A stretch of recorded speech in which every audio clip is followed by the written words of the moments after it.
Madam next అసెంబ్లీలో Telangana assembly గురించి మాట్లాడుకున్నట్లయితే కులగణన అనే ఒక టాపిక్ బీభత్సమైన దాని గురించి మంచి చర్చలు అవుతున్నాయి.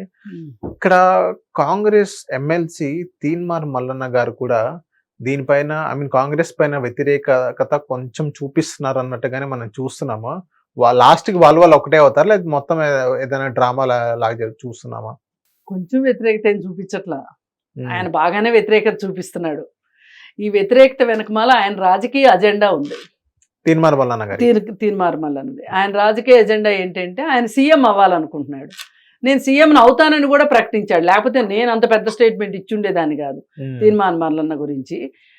అంటే ఇక్కడ బీసీ కులాలని ఐక్యం చేసే ఉద్దేశంలో, బీసీ కులాలకి న్యాయం చెయ్యాలి అనే ఒక ఉద్దేశంలో నేను బీసీ కులాల ఐక్యతకి కానీ, వాళ్ళ అభ్యున్నతికి కానీ, వాళ్ళ రాజకీయ లో వాళ్ళకి దక్కాల్సిన వాటా గురించి నేను పోరాటం చేస్తున్నాను అంటే ఎవ్వరికీ అభ్యంతరం ఉండదు.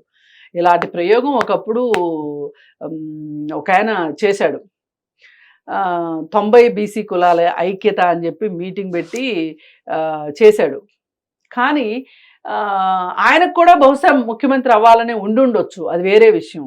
కానీ ఇప్పుడు మీరు ఒక రాజకీయ పార్టీలో ఉండి ఆ రాజకీయ పార్టీలో ఎమ్మెల్సీ తీసుకొని వాళ్ళ బీఫామ్ మీద ఎమ్మెల్సీ అయ్యి ఆ పార్టీకి వ్యతిరేకంగా మాట్లాడడం కరెక్ట్ కాదు.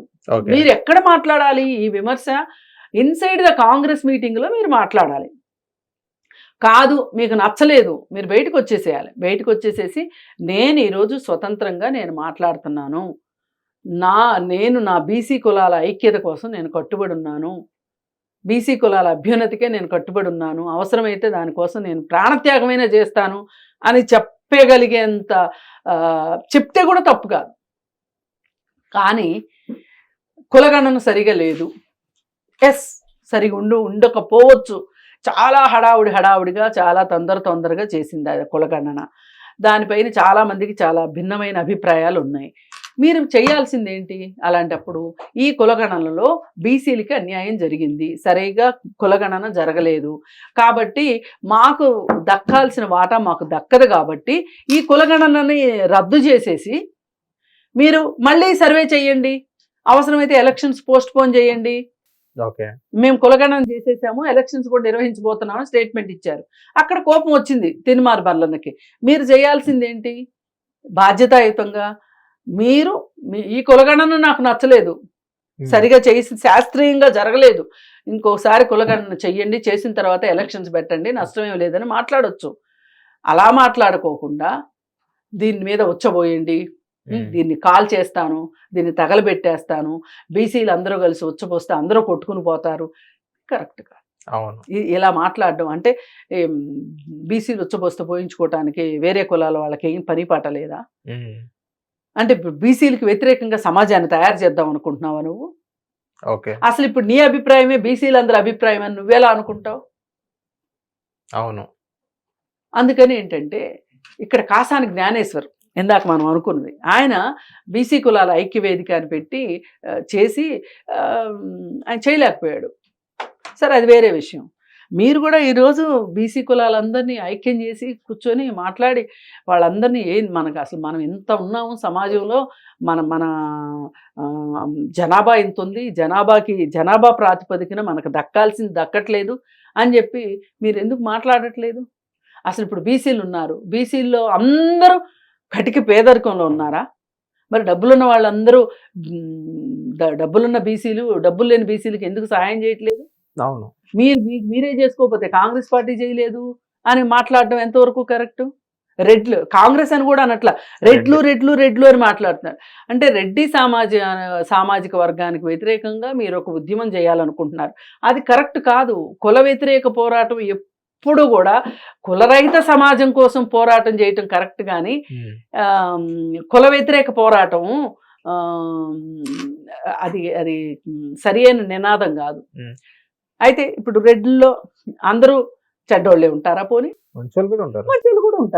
అసలు నీకు ఇక్కడ రెడ్డి అనే మాట అనాల్సిన అవసరం ఉంది. అదేమంటే వెలమల అయిపోయింది, రెడ్లది అయిపోయింది కాబట్టి ఇక నేనే సీఎంని. బీసీల్లో నీకంటే మనగాడు ఎవడో లేడా? నువ్వేనా? అవును. నీకు నువ్వు ఎందుకు ప్రకటించుకుంటున్నావు? బీసీలు అందరూ కలిసి నిన్ను పైకెత్తితే ఓకే, ఉమ్, నువ్వు ఒక కొండ కింద నుంచున్నావు, ఒక బీసీ భుజాల మీద కాళ్ళు వేసావు, పైన బీసీలు నిన్ను లాగారు పైకి, బీసీలు లాగారా ఇంకెవరు రా, పైకి అయితే ఎక్కావు. ఎక్కిన తర్వాత నీ లక్ష్యం ఏంటి? ఎవరి భుజాల మీద అయితే ఎక్కావో వాళ్ళను కూడా నువ్వు నీ స్థాయికి తీసుకురావాలిగా. అవును. దానికి నీ పోరాటం ఏంటి? నీ పోరాట రూపం ఏంటి? అసలు ముందు నీ పోరాట రూపం చెప్పు. ముందు అసలు కాంగ్రెస్ నుంచి బయటకు వచ్చేసి, ఆ రెడ్ల రాజ్యం నుంచి బయటకు వచ్చేసి ఉమ్, వచ్చి పోరాటం చేయి. నిజమే, ఇక్కడ జనాభాలో బీసీల జనాభా ఎక్కువ ఉంది. అవును. ఇప్పుడు వీళ్ళు త్రిశంకు స్వర్గంలో ఉన్నట్టుంటారు బీసీలు పాపం. వీళ్ళు పై వాళ్ళతోనూ సంబంధాలు ఉంటాయి, కింద వాళ్ళతోనూ సంబంధాలు ఉంటాయి. వీళ్ళకి కిందకి వెళ్ళాలనుకోరు, ఎవరో అనుకోరు అనుకోండి, వాళ్ళని వెళ్ళమని కూడా మనం అనడం కరెక్ట్ కాదు. పైకి ఎగబాగాలనుకుంటారు. పైన ఉన్నది ఎవరు? అగ్రకులాలు ఉన్నాయి. అవును. బీసీలకు పైన అగ్రకులాలే కదా ఉంది. వాళ్ళని చూసి వాతలు పెట్టుకోవడం. వాళ్ళు సీఎం అయ్యారు కాబట్టి నేను సీఎం కావాలి. ఎవ్వరు సీఎం అయినా సరే నా బీసీలకు న్యాయం జరగాలని మాట్లాడు నువ్వు. రేపు ఒక ఎస్సీ ముఖ్యమంత్రి అవుతారు, అవును, బీసీలకు న్యాయం చేయొద్దా? చేయాలి, అందరికి చేయాలి. అలాగే అగ్రకులాల్లో పేదలు ఉన్నారు, వాళ్ళకి న్యాయం చేయక్కర్లేదా? అసలు ఈ విధానమే కరెక్ట్ కాదు. మేడం, మీ ప్రకారంగా తెలంగాణలో ఏదైతే కులగణన టాపిక్ వస్తుందో అది మంచిదే అని మీరు అనుకుంటున్నారా?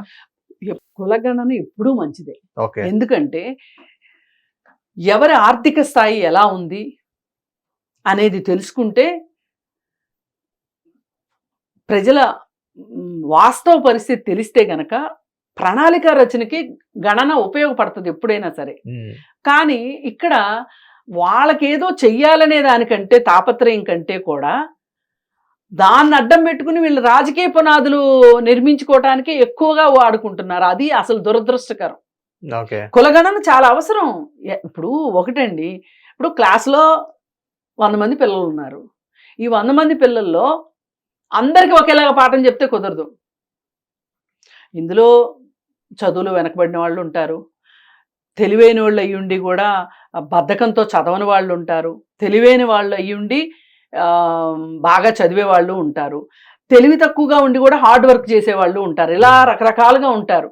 ఈ రకరకాల వాళ్ళతోనూ డీల్ చేసే పద్ధతి చేసేవాడే ఉత్తమమైన ఉపాధ్యాయుడు. అవును. ఇప్పుడు నీ మనసులో అయినా ఒక కేటగిరీ లేకపోతే నువ్వు ఎట్లా వాళ్ళని డీల్ చేస్తావు స్టూడెంట్స్ని? అట్లాగే ప్రజలు కూడా కదా. అందుకని ఏంటంటే తీన్మార్ మల్లన్నకి తన పదవీ వ్యామోహం తప్పితే వేరేగా కనిపించట్లేదని అనిపించింది. ఎందుకంటే ఆయన నేనే సీఎం అని అనకపోయి ఉంటే నేను ఇంత మాట అనగలిగేదాన్ని కాదు. పదవీ వ్యామోహం. ఓకే. హిట్ టీవీ యాప్, ఇందులో short news, live news, entertainment shows, movies, digital magazines తో పాటు మీ జిల్లా వార్తలను కూడా ఫ్రీగా చూడొచ్చు. అంతేకాదు కేజీ నుంచి పీజీ వరకు విద్యార్థులకు స్కాలర్షిప్ కూడా అందిస్తున్నాం. ప్రతి వారం 10 మందికి లక్కీ డ్రా ద్వారా ఒక్కొక్కరికి 10,000 రూపాయలు అందిస్తున్నాం. ఇంకెందుకు ఆలస్యం, వెంటనే హిట్ టీవీ యాప్ ని డౌన్లోడ్ చేసుకుని ఫ్రీగా ఎంటర్టైన్మెంట్ పొందండి. Hit TV app. Hit TV app. Please download hit TV app. Hit TV app ని ఫ్రీగా డౌన్లోడ్ చేసుకుని ఎంజాయ్ చేయండి. మీకు నచ్చిన ఎంటర్టైన్మెంట్ కోసం హిట్ టీవీ యాప్ ని ఫ్రీగా డౌన్లోడ్ చేసుకుని ఎంజాయ్ చేయండి. హిట్ టీవీ యాప్ ని డౌన్లోడ్ చేసుకుని ఆస్వాదించండి, ఆశీర్వదించండి. ఇంతమంది సెలబ్రిటీలు హిట్ టీవీ యాప్ ని డౌన్లోడ్ చేసుకోండి అని చెప్తున్నారంటే ఎంత మంచి యాప్ ఆలోచించండి. అమెరికా అమెరికా అమెరికా అమెరికాలో చదవాలనుకునే వాళ్ళకి విశ్వసనీయమైన పేరు మన శౌర్య కన్సల్టెన్సీ. UK లో 1 year masters. UK లో 1 year masters. 2 years work permit up to 5 years visa. Contact Saurya Consultancy. Contact 89851 89851.